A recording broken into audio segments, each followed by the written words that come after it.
See here, it's broke right there. I go, well, I understand that. I said, tape it up. I can still go putt. Sounds like something out of a movie, right? But no, that's exactly what Jack Youngblood told the trainers, right after they told him his leg was broken. Not sprained, not bruised, but straight up broken. You can probably imagine the look on their faces like, is this guy for real? Yes, he was dead serious. This is why, after more than 40 years, he is still the #1 gutsiest player in NFL history.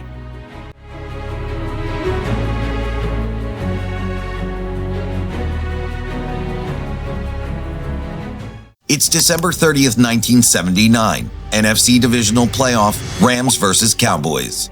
Midway through the second quarter, Jack got tangled in a pile. Bodies crash, legs twist. Most fans didn't even blink. But Jack, he knew something was wrong. Pain hit him like fire shooting through his leg. He'd snapped his fibula. For most players, it would end their season. And if you're hearing this, you might be thinking, how? Why? What kind of man plays on a broken leg? But this is Jack Youngblood we're talking about, one of the most courageous players in the history of the NFL. This wasn't just any game. This was the playoffs and the Rams' first real shot at the Super Bowl in years. So Jack looks at the trainers and says, I said, you need to tape this thing up. This is Dallas. Here's where it gets crazy. Most players wouldn't last one snap on a broken leg, but Jack, he played 4 whole games. No limping, no wincing, just relentless pursuit every single play. Quarterbacks still ran from him. He still led that defense, all while hiding a fractured leg. You think something forced him to do this? There was no bonus waiting, no secret clause in his contract, no spotlight backstage. This wasn't a stunt. It was Jack Youngblood's DNA. And if you want to know where that fire came from, you've got to go back to the very beginning.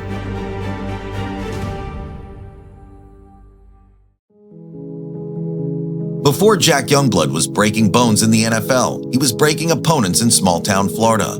He was born in Jacksonville, the son of Herbert and Kay Youngblood, one boy in a family of 3 kids, 2 sisters, Paula and Lynn, who would later watch their brother turn into a legend. But back then, he was just Jack from Monticello. The population wasn't very huge, and on Friday nights, the entire town showed up for the game. Jack wasn't just another kid on the roster, he was the kid.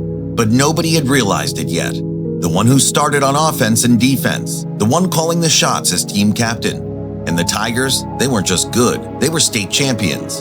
In 1966, Jack racked up 70 tackles. On top of that, he helped lead a defense so ruthless, they shut out 7 teams in a single season. That means you were lucky if you even scored on them. By the end of the year, he'd collected more titles than most players dream of. All-State, All-Big Bend, All-Conference, Big Bend Lineman of the Year, Outstanding Lineman for the Tigers. Oh, and another interesting thing, he still found time to play basketball and joined 4-H, Student Council, and Key Club. Nobody knew it back then, but decades later, Sports Illustrated would name him to Florida's all-time high school football team. And in 2007, he'd be voted one of the 33 greatest high school players in the state's history. But in the 60s, he was just a small-town captain with a big motor and an even bigger mean streak between the whistles. And that edge, it was about to take him somewhere far from Monticello. Jack Youngblood walked into the University of Florida campus weighing just 195 pounds. But by the time he left, he was a 245-pound wall of muscle. 10 pounds added every year, courtesy of old-school weight training and maybe a little Florida heat. Oh, and he wasn't just there to crush quarterbacks. He earned a bachelor's degree in business administration, and somewhere in between tackles and sprints, he joined the Alpha Tau Omega fraternity. Because why not tackle linebackers and college life? Freshman year, he tried something new at defensive end, wore number 52. Before that, he was a linebacker in high school, and if that wasn't enough, he also handled kicking duties. It was the first college game against the Air Force. He kicked a 42-yard field goal, the game winner, because apparently one position just wasn't enough. 1969 was the breakout. 9 wins, 1 loss, 1 tie. Florida upset Tennessee in the Gator Bowl, Coach Ray Graves' final game. Jack, 9 tackles, forced a fumble, and made life miserable for the Volunteers. Earlier that season against Florida State, he really got people's attention. 5 sacks in 1 game. It was a school record at the time. He finished that year with 14 sacks and 66 tackles. The year 1970 was peak Youngblood. All-American, SEC Lineman of the Year, finalist for the Outland Trophy. 58 tackles, 10 sacks, and one legendary moment in the Florida-Georgia rivalry. Georgia was at Florida's 1-yard line, ready to ice the game. Jack stuffed the runner, forced a fumble, recovered it, and sparked a 24-17 comeback win. That play alone got him a spot in the Florida-Georgia Game Hall of Fame. You name it, and Jack Youngblood had it in his satchel. His coach, Doug Dickey, summed it up perfectly. He's difficult to move when you run at him, has the speed and agility to pursue down the line of scrimmage, and the strength and quickness to rush the passer. It wasn't just speed or sacks, but it was leadership. In 1970, he received Florida's Fergie Ferguson Award, given to the senior who shows leadership, character, and courage. And if you're wondering how he stacks up in Gator history, the Gainesville Sun ranked him as the number 5 greatest player in program history. Time magazine even put him on their All-America team, saying he intimidated quarterbacks just by existing. By the time Jack left Gainesville, he wasn't just one of the best defensive linemen in Florida history. He was one of the best in the country. And NFL scouts, they were already circling like sharks. Stick around, because in the next chapter, Jack trades orange and blue for something even bigger. It was 1971. Jack Youngblood heard his name called. First round, 20th overall, Los Angeles Rams. He signs a 3-year deal worth $105,000 plus a $30,000 signing bonus. Not bad money back then, but it was nothing compared to what he was about to earn in respect. The Rams' defense in those days, built on intimidation, led by the fearsome foursome. And right there at left defensive end, the legendary Deacon Jones. Jack walks into camp knowing exactly where he stands. He's the rookie, the backup, one who carries the vets' pads. But then Jones got hurt, and after just 4 games, Jack earned a spot as a key player on the field. He's not just holding the spot warm, he was making plays. 70 tackles his second season, 6 sacks. By the end of 72, the job was his. The respect comes fast. Coaches name him Rams Defensive Lineman of the Year. Fans love his relentlessness. And in 73, he broke through, 16.5 sacks, Pro Bowl, All-Pro honors. Oh, and here's another interesting thing. The Rams bring in another Youngblood, Jim Youngblood, no relation with Jack Youngblood. Now they've got Jack Youngblood across one jersey and Jim Youngblood on the other. From day one, Jack's mindset was simple. Learn from the best. Hit harder than the man in front of you. And never, ever leave the field unless they drag you off. By 1973, Jack wasn't just on the Rams roster. He was owning that position. He racked up 16.5 sacks. At that time, the Rams had the best defense in the league. He earned his first Pro Bowl selection, and he was named the team's Defensive Lineman of the Year. And honestly, that was just his warm-up lap. The fearsome foursome was fading, but the next wave had already arrived. Merlin Olsen still held down the middle. Larry Brooks brought the power. And Jack, he brought chaos. Then came 1974. 15 sacks. Rams make it to the NFC title game. Lose to the Vikings by 4 points. Quarterbacks like Fran Tarkington and Roger Staubach, Jack hunted them. He didn't need 4 quarters to make his point. But here's the thing. Jack proved he wasn't just another guy on the field. He was the Rams' anchor, the guy holding the whole defense together. It was 1975, the real breakout. NFC Defensive Player of the Year. 15 sacks again. And in the playoffs, he goes the full action movie, tips a pass, intercepts it, runs it 47 yards for a touchdown, forces a fumble, blocks an extra point, and sacks the quarterback. That was not a football game. That was Jack making his own highlight reel in real time. In 1976, it was rinse and repeat. Quarterbacks were terrified. He earned another Defensive Player of the Year award, recorded another 14.5 sacks, and got invited to another Pro Bowl. By this point, quarterbacks didn't just know his name, they felt it, usually in their ribs. Just hang tight, because Jack's story's far from over. 1979, the Rams weren't just fighting for a playoff spot, they were aiming to make history. And Jack, he was the pulse that kept their defense alive. It was the 1979 playoffs. Jack Youngblood was on the field with a broken leg. Yeah, you heard that right, a legit fracture in his left fibula. Most players, they're on the bench, leg in a cast, maybe eating sunflower seeds. Jack, he's taping it up and lining up against 300-pound linemen like it's just another Sunday. And it didn't stop there. NFC Championship versus the Buccaneers? Next week, the NFC Championship in Tampa. Same broken leg, same relentless motor. He helped shut out the Buccaneers 9-0 and punch the Rams' ticket to the Super Bowl. That's a tough guy. There could be a logo for the tough man in the NFL. It's Jack.